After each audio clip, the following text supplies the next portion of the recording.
तीन कर लें, बजाय कि ये कि एनू से बंद करो ना।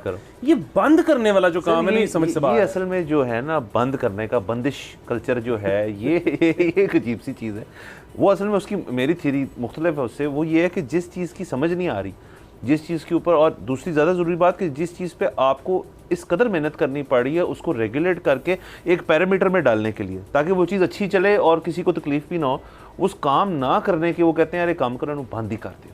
और उससे ज़ाहिर है जो लॉन्ग टर्म इफेक्ट्स आते हैं, नुकसान आते हैं, जिन पर भी हम बात करेंगे, वो ज़्यादा सिवियर होते हैं। आप कल्चर से दूर हो जाते हैं। नहीं, आई थिंक ये ना बड़ा, इसको आप सर गहराई में देखें तो ये घर घर तक बात गई हुई है कि बीवी का झगड़ा हुआ है शौहर से, वो अंदर घुसे कि बच्चे कार्टून देख रहे हो, टीवी बंद कर देगी। यार उन्होंने क्या कहा? ठीक है। So, ये हमारे अंदर एक हमारा वे ऑफ, आई थिंक एक अग्रेशन भी है, और दूसरा हम आदी हो चुके हैं कि यार जो बात मुझे नहीं ना समझ आ रही या मुझे नहीं ना पसंद आ रही, वो हो ही ना। ये दुनिया में कहीं भी नहीं होता, और यहाँ पे लोग इसको एक असूल समझते हैं कि हाँ बिल्कुल ऐसा ही होना चाहिए।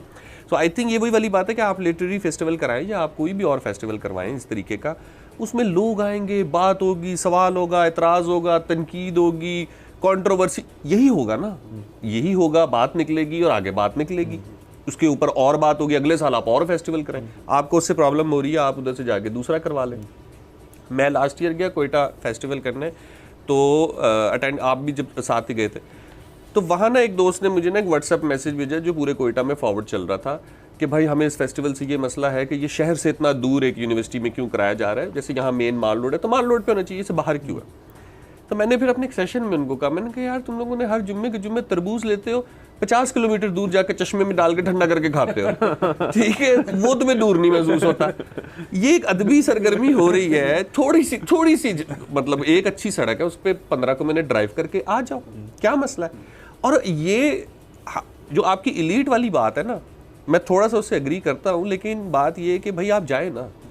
मैं सर लास्ट ईयर एक फेस्टिवल पे आया, अली भाई को मैंने बल्कि बताया भी था, ये बाहर ही मौजूद थे, मैं सिर्फ मॉडरेट कर रहा था एक फिल्म का सेशन, मैं उसमें कुछ बोल नहीं रहा था, सवाल करता था इधर और सवाल करता था इधर। वो दरमियान में एंड पे एक अंकल बैठे हुए थे, उन्होंने अपनी स्टिक उठा के उन्होंने कहा तुम हो कौन? तुमने जिंदगी में किया क्या है? मैंने कहा नहीं मैंने तो कुछ बोला भी नहीं, मैंने तो कोई बात भी नहीं की, मैं तो सिर्फ सवाल करने आया। नहीं तुम आए क्यों? और हम हंसते हंसते बाहर आए। फिर मैंने अली को बताया, मैंने अंकल कौन है? तो वो अंकल फिर बाहर आके भी मुझसे पूछते रहे, पर होगा यही ना, अब वो मैं लड़ तो नहीं सकता, एक 70-80 साल के अंकल है, वो मुझे नहीं जानते, क्राउड मुझे जानता है। अब अंकल कह देंगे तुम हो कौन, मैं कहूँ यार अगली दफा मैंने फेस्टिवल पे ही नहीं जाना। नहीं, और दूसरी एक और चीज पता है क्या है, अगर सरकार करवा रही हो ना कोई इवेंट, सरकार भेज रही हो कोई ताइफा, सरकार, सो आप उनको ये पूछते हो कि जी फोक का ताइफा था तो आपने पॉप म्यूजिशियन क्यों भेज दिया, अच्छा जी ये इवेंट था इसमें फलाने बंदे को क्यों नहीं बुलाया। ये सरकार के साथ कर सकते हो। एक प्राइवेट इदारा एक इवेंट करवा रहा है, भाई उनकी मर्जी, एनओसी लेके, हाँ, और सबकी अपनी चॉइसेस होती है ना, आर्ट्स में लिटरेचर में है ही यही। अच्छा, सबकी अपनी चॉइसेस है। और आप आ जाएं कि देखें 2007 से बसंत बैन, 2007 से लेके अब तक बसंत नहीं हम कर सके। उसकी वजह ये बनी कि जी जो डोरे हैं उनसे दीगर लोग जो हैं वो गलत इंसिडेंसेस थे, वो नहीं होने चाहिए थे। और उसके अंदर भी अगर थोड़ी सी और इन्वेस्टिगेशन की जाए तो पता चल जाता है वो डोर किस नौयत की थी जिसकी वजह से ये हुआ। हर डोर ऐसी नहीं होती, नंबर 1। बट उस चीज़ को रोकथाम ना करने की वजह से आपने उसको बैन कर दिया, वो चीज़ बैन होगी। अब एक इतना बड़ा गैप क्रिएट हो गया है कि इतने साल एक चीज़ में गुजर गए हैं कि अब बहुत सारे लोग हैं उनको पता ही नहीं कि पसंद कोई चीज़ होती है। अभी हम एफिलिएशन ही नहीं है। अब हम दिसंबर में हैं, अभी यही दिसंबर में चीज़ें शुरू होना होती थी, जनवरी के एंड में हवा चलेगी, February March will be the season जिसके अंदर अब आप कुछ नहीं सन्नाटा होता। और चलें वो तो चलें एक अलग बात है कि उसके अंदर वो क्या है जी, लोग जो हैं वो एंजॉय कर रहे हैं, शुगर लगा रहे हैं, छतों पे टाइम ज़ाया कर रहे हैं, वो एक अलग बहस है जो लोग ये कहते हैं। लेकिन आप सोचें इससे आपको इंटरनेशनल टूरिज्म इतना मिलता था, लोग कहाँ कहाँ से आते थे कि ये एक फेस्टिवल है, कल्चरल फेस्टिवल है, उसको अटेंड करने, उसको बैन कर दिया। और ये किस किस्म की उसने क्या ही हो गया होगा कि 2007 से लेके अब तक पंजाब हुकूमत चले, सिर्फ पंजाब हुकूमत की बात कर लेते थे, इतनी गवर्नमेंट्स आई हैं, इतने लोग चेंज हुए हैं, मुख्तलिफ चीफ मिनिस्टर्स आए हैं, किसी ने इस चीज़ को बहाल नहीं कराया। ये देखें डोर वाली बात आपने 100% ठीक की है। और ये जो टाइम ज़ाया करने वाला आर्गूमेंट है ना, मैं इसको बाय ही नहीं करता। ये पूरी दुनिया में जो तरक्की याफ्ता तरीन ममालिक है ना, उसमें भी बहुत कम लोग होते हैं जो कोई बहुत प्रोडक्टिव काम कर रहे होते हैं और पॉलिसी बना रहे होते हैं और उसके ऊपर कोई टेक्नोलॉजी में काम कर रहे होते हैं, उसकी वजह से वो पूरा मुल्क चल रहा होता है। ज़्यादातर जो पब्लिक होती है ना, पब्लिक, उसकी ज़िंदगी का काम होता है टाइम ज़ाया करना और इसी तरह इकोनॉमिक एक्टिविटी का हिस्सा बने रहना। एक मौजूद मुल्क की निशानी है कि टाइम वेस्ट हो वहाँ पे। एक और चीज़ भी ना सर, पानी है वो एक मुश्तरका रिसोर्स है, आपका मेरा हमका, मैं ज़ाया करूँ आप मुझे आगे पकड़ें, यार मेरा वक्त है मेरी प्रॉपर्टी है, मैं छत पे अकेला बैठ के ज़ाया कर रहा हूँ, मैं देख रहा हूँ पेज अच्छा नहीं आया कटेगा या आया कटेगा, मेरी मर्जी। आप और अगेन अगर आप एक इकोनॉमिक एक्टिविटी का हिस्सा बन रहे हैं तो आप तो कंट्रीब्यूट कर रहे हैं, आप कंज्यूमर हैं। आज के दुनिया में तो सारी बात ही उसकी है कि कंज्यूमर कौन है और कौन कंज्यूमर नहीं है। तो ये वो है ना कि हमने बसंत को किस तरीके से देखा, हमने खेल देखा, फिर हमने उसके ऊपर और बहुत सारी कॉन्स्पिरेसी थ्योरियां बनाई, ये तो है ही फजूल और फलाना, उसमें भी थोड़ा सा इसको एक गैर मजहबी त्यौहार भी डिक्लेयर करने की कोशिश की गई। एक गीत था उसकी सिर्फ एक वो जो लाइन है ना वो अभी तक हमारे जहन में अटकी हुई है कि निगाह सदा हो ऊंची सिखाती है पतंग। वाह वाह, ठीक है।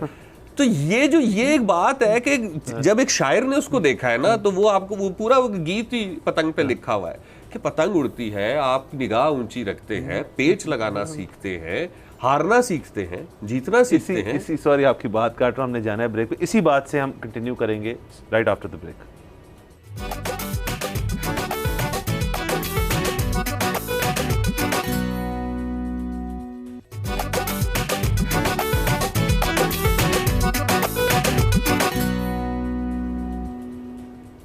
Welcome back from the break. आप देख रहे हैं बोलो जनाब। नाज़रीन, हम बसंत के ऊपर डिस्कशन कर रहे थे, बंदिश कल्चर के ऊपर बात कर रहे थे, अदील भाई हमें कुछ बातें बता रहे थे, वहीं से कंटिन्यू करते हैं सर। हाँ, मुझे तो ऐसे लगता था कि जो बसंत और पतंग, बसंत तो खैर एक एंड फेस्टिवल था, पतंग तो पूरे 3 से 4 महीने उड़ाई जाती थी, कुछ शौकीन गर्मियों में भी उड़ाते थे। लेकिन ये कि ये जब आपकी ज़िंदगी का हिस्सा बनती थी तो इसमें बहुत सारी लर्निंग थी, इसमें हमारा कल्चर नज़र आ रहा होता था, इसमें मैंने सियासी परचमों वाली पतंगे भी आसमान पे उड़ती देखी हैं, जिससे आपको पता चलता है कि आप किस लेवल पे पॉलिटिक्स को देख रहे थे, आप सेलिब्रेट किया करते थे चीज़ों को, आप बड़े इंक्लूसिव थे।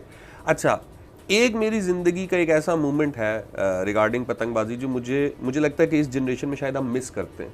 जो हम कहते हैं ना कि यार अब वो लव स्टोरीज नहीं है, अब वो रोमांस नहीं है। यहाँ इचरे में हम एक छत पे ऐसे ही पेच देख रहे हैं, हमारे साथ वाली छत पे अंकल थे, वो पेच लगा के बैठे हुए थे, उन्होंने लगाया हुआ था।